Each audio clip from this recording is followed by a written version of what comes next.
ხეობაში არის ყველაზე დიდი პრობლემა როგორც დანარჩენ საქართველოში დაუსაქმებლობა, არ არის დასაქმებული ხალხი. ამიტომ ან საქართველოდან უნდა წავიდნენ სადმე სამუშაოდ ფიზიკურად ან რაღაცა გააკეთონ, ან კიდე ბირჟაზე გამოვიდნენ და უსაქმოდ ისხდნენ.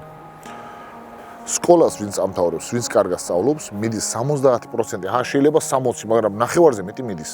მიდის სწავლობენ, უმაღლესებს ამთავრებენ, ჩამოდიან და ზრდებიან ხეობაში, იმიტომ რომ სხვა საქმე არ არის.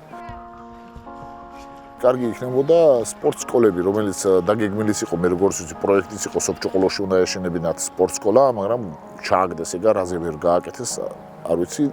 ეს სპორტ სკოლები, სტადიონები, პროექტები რო იყო, რომელიც აწარმოებს საქართველოშიც იყო, ასევე კიდე არასამთავრობო ეს რაღაც სხვა ორგანიზაციებიც აფინანსებდნენ.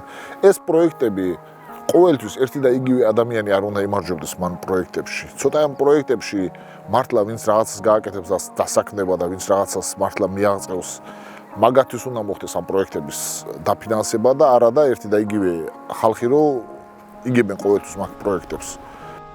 ბანკის ხეობას რომ მოშორდეს შავი ლაქა. შავი ლაქა რომელია, რომელიც შეყვანილია ბანკის ხეობა ამერიკელებისგან მე მგონი შეყვანილი როგორც საფრთხის მატარებელი რეგიონი.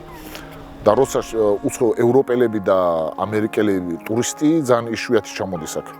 იმიტომ რომ მაგათ თავიანთი სახელმწიფო უზღუდავთ რომ შემოვიდნენ ხეობაში. და ზოგიერთი ტურისტიც რო ჩამოდის ხეობაში, მაშინვე გაკითხავ მოდის იმ ტურისტთან სუსის თანამშრომლები, იწერენ მათ მონაცემებს და იმ ტურისტს უკვე საქართველოში მეუღრად აღარ უშვებენ. ეს ბანკის თათუშეთის გზა რო გაყვანილიყო ეს ეხლა როგორც ამბობენ დაიბლოკავ ეს გზა. ეს გზა რო გაკეთებულიყო ძალიან ბევრი ადამიანი დასაქმდებოდა. ამხელა ჩაკეტილი ხეობა რომელიც არ საიდან არ არის, არ შესასვლელი გამოსასვლელი ერთი გზის გარდა ძალიან ბევრი ადამიანი დასაქმდებოდა, ძალიან ბევრი ახალგაზრდა დასაქმდებოდა, ბევრი ოჯახის ტიპის სასტუმროები აშენდებოდა, ასევე მოძრაობა რო იქნებოდა იქ ბენზინ კალონკას გახსნიდა, ზოგი მაღაზიას გახსნეს, ზოგი კაფეს გახსნეს და ამით დასაქმდებოდა ხალხი და ერთ-ერთი პრობლემა მოიხსნებოდა ახალგაზრდებისთვის ის რომ თითქმის უმეტესობა დასაქმებული იქნებოდა და როცა გაიხსნება ხეობა ეს პრობლემა მოგვარდებოდა ხეობიდან რა, ჩაკეტილი აღარავინ არ იქნებოდა.